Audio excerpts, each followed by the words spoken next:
And today, for the end of Noah Productions Season 9, we're going to be kind of doing a player ranking and such. So, yeah, I guess we'll get into it. Of course, it was a great season as a whole with 0 winning. But yeah, the player rankings are definitely interesting for this season. There definitely feels to be some clear tiers, and actually on my list, as you'll be able to see at the end, how I've divided it up.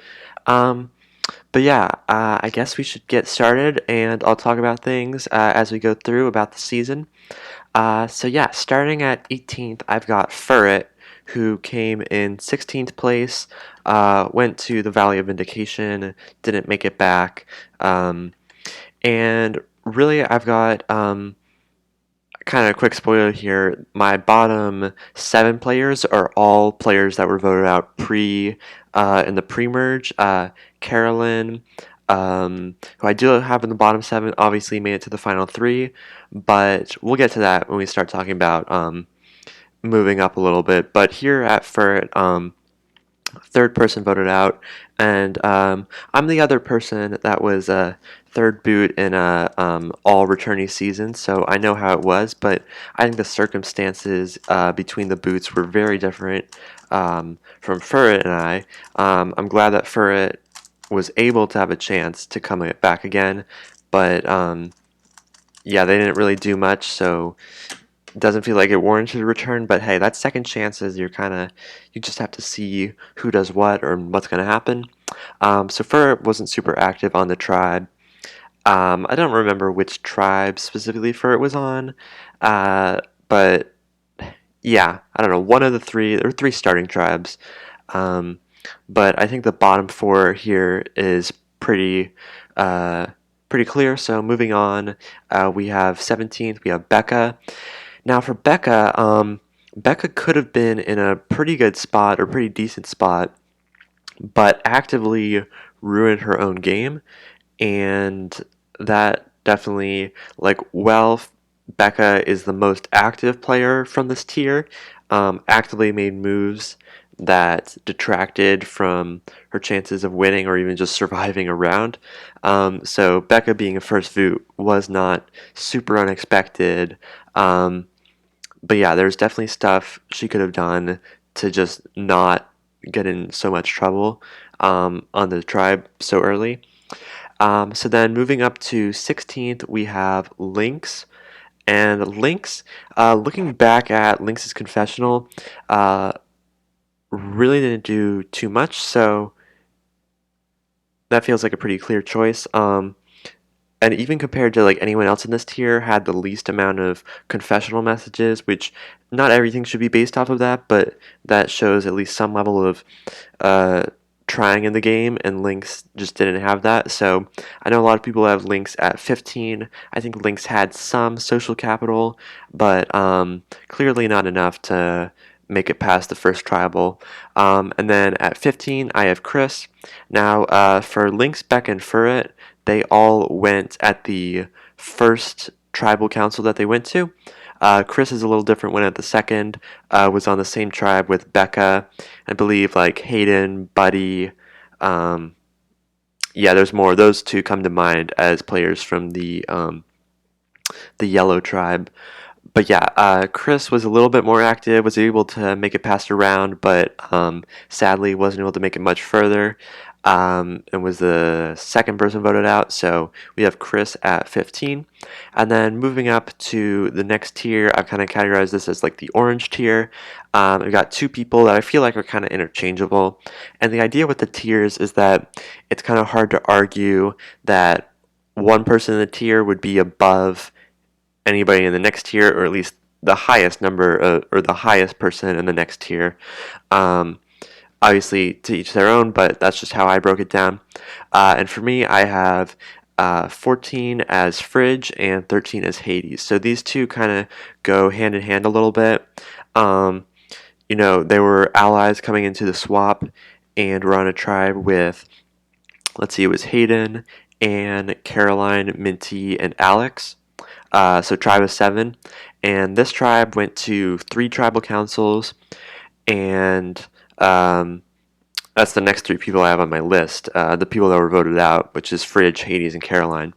Wasn't in that order, and the reason I have uh, Hayes above Fridge is that I think Hayes was, even if making some bad moves, came in with a larger threat level, and so it was not super unexpected for Hades or Jack to go at that point. I think he did try to make it past that round. Obviously, there's a little bit of controversy post-season or post-elimination for some of these players, but really just not factoring that in. These are my opinions. Fridge.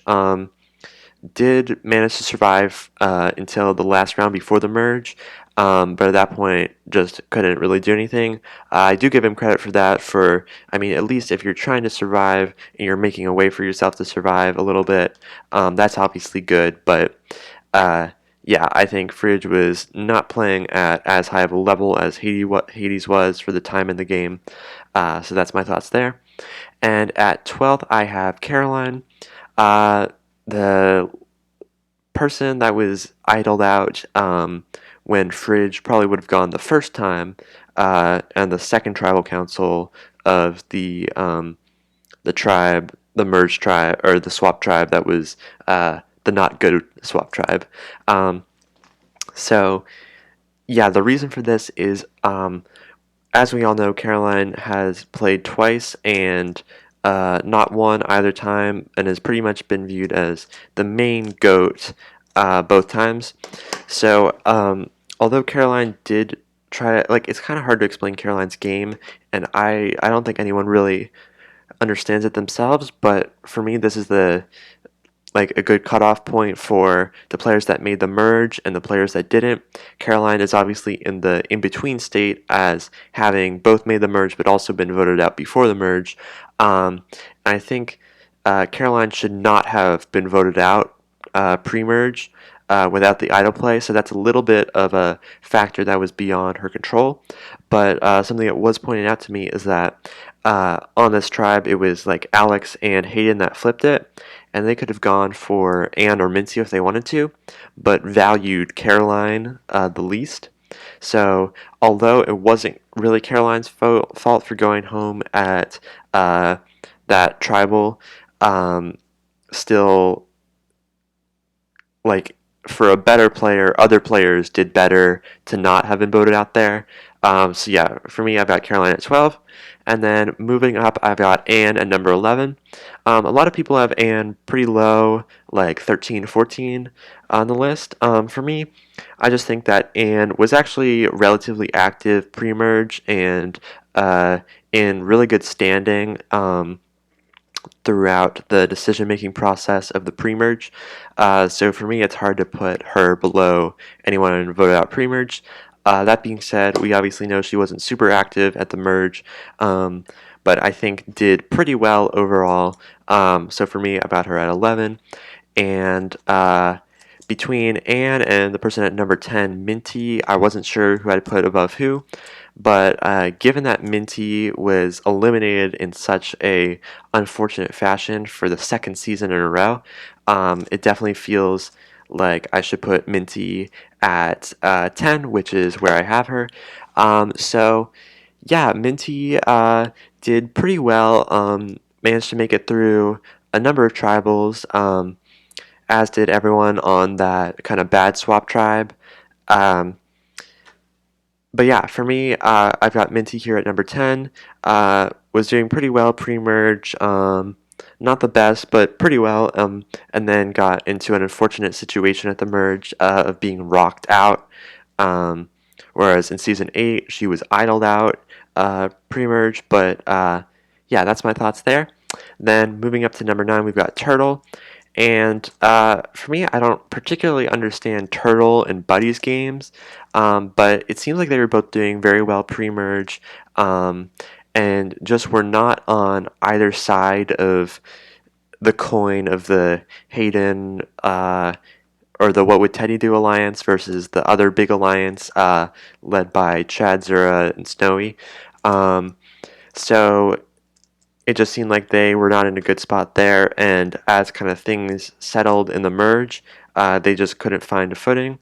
So I have them at 9th, and 8th. Buddy obviously making it a little bit farther, so warranting a higher placement. Then at number 7 we have SS. And SS did a pretty good job, was not in the best social standing at points, it seems like.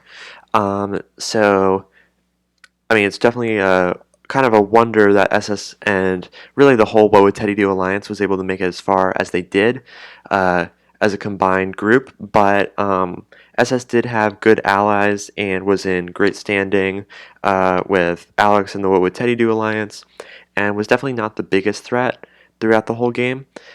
So as you kind of see some of these bigger targets happening during the merge, SS was able to kind of avoid that whole situation. Ended up getting 5th place, and without Zura making the move that he did at Final 5, SS is either in the Final 3 or is 4th place, which pretty good. And I mean, between those things, if SS makes it to the final tribal, I don't think SS wins is any more likely to win than Alex was. And I guess let's say Alex is 4th, SS or Alex is 4th, and it's Zura, Caroline, and SS in the final 3. I definitely still think Zura wins, maybe even by a wider margin. But no, pretty good job to SS this season. So yeah, moving on, we've got kind of this top tier, top 6, and this was very difficult to rank. I definitely went through it thinking of like, okay, well, this person made it farther, so they should be ahead, and this person voted the other person out. Definitely, that feels like an argument could be made for like Zura over Chad for taking Chad out of fire, and Alex over Hayden for scheming to take out Hayden before he could get her.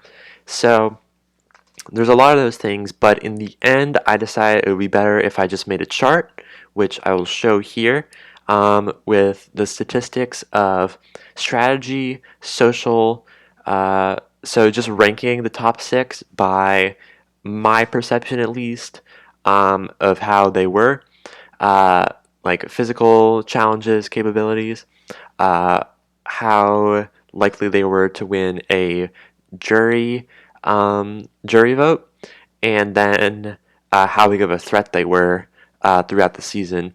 Or no, it's the opposite. How well they were able to manage their threat level. So after doing those calculations, I kind of just left it up to this to decide, and just inputted the values, thought about it a little bit for each criteria. Um, and though it's kind of an interesting list, I think there's so many combinations you could put of ranking this top 6. And definitely, people have said it before, arguably any one of this top 6 could be argued as the number 1. So with that, at number 6, I ended up having Alex. I think partially for lowish levels of strategic play and jury likelihood to win a jury vote. That being said, though, I don't know like if that's exactly true, because obviously Alex had good strategy to maintain tight bonds with the What Would Teddy Do Alliance, and was able to kind of make a way to the end where at first it seemed like, how is this going to happen? Alex definitely played a good game. And as for the jury thing, I put Alex high on having good, uh, pretty good social game, which I don't know in hindsight if that's exactly true, but pretty good social game.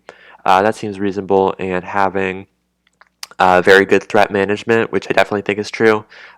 Second only to Jessica, who really was not a threat at all. But yeah, so that's how I have that categorized. Though there's definitely an argument. For me, there's an argument that Zura should be number 1 and Alex should be number 2, just based on the fact of, like, there's so many ways you could combine this top 6.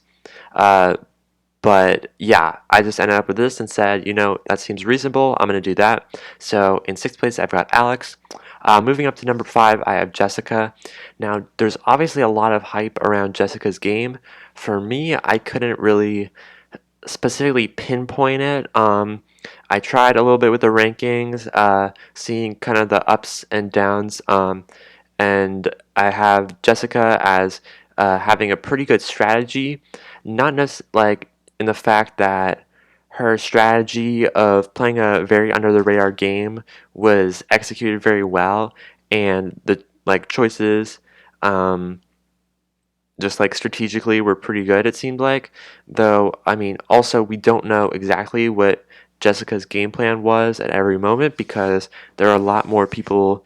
There were a lot of people that were a lot more active in confessionals than her. But I do think overall Jessica had a pretty good game. So I've got Jessica at 5. And also, obviously, circumstances of her elimination, eliminated by rocks, which is obviously unfortunate. Um, so yeah, I've got Jessica there, um, but I definitely see like arguments from people like Brett for being number one. But yeah, I've got that. So number 4, I've got Snowy. This feels like a good spot for Snowy. Um, Personally, like pretty good social play, pretty good like likelihood to win a jury vote, I think.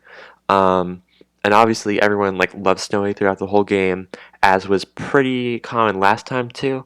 I think everyone really fully saw the display of Snowy's social capabilities this season. So that was cool to see. But yeah, for me, I've got Snowy at number 4. Very good game, of course. Um, and third, I have Hayden. This feels also like a reasonable spot for Hayden, because even though he was like playing very hard, and making a lot of moves at different points, and doing very well, he definitely had some downsides, and those were like kind of capitalized on by his peers, but also opponents at times. Um, and it's if you ask me, I don't know how he gets past 7th place. At least like by the final 10, I don't see how he makes it past 7th place, just the way things shook out. Um, so I don't really see a path to the end on for him for this season, but of course he was going to try everything in his power to do that, so serious respect there. Um, but yeah, that's my thoughts on Hayden. And then in 2nd place, I've got Zura. Now, this is a little bit controversial because I feel like a lot of people were not very high on Zura's game. But for me, I think Zura played pretty well early on. Definitely enough to make the merge and to get pretty far in the merge, with the alliance he was in, but then was able to really kind of break away from the alliance and make some big moves at the end, um, which were pretty good. Obviously, using an idol found at the merge to take out SS instead of Chad. Interesting move, but it ended up paying off by taking Chad to fire and beating Chad, who at that point was the biggest threat on the season. So that definitely commends some respect. But yeah, and then had a pretty good final tribal and was able to win over Alex, who was a major fan favorite and is very well known in the community, and by the jurors. I think going into final tribal, definitely seems like Alex was probably going to win, if there was no like things of final tribal, like if it was just a straight vote then and nobody else talked to anyone else. Um, but yeah, hats off to Zura for winning the season.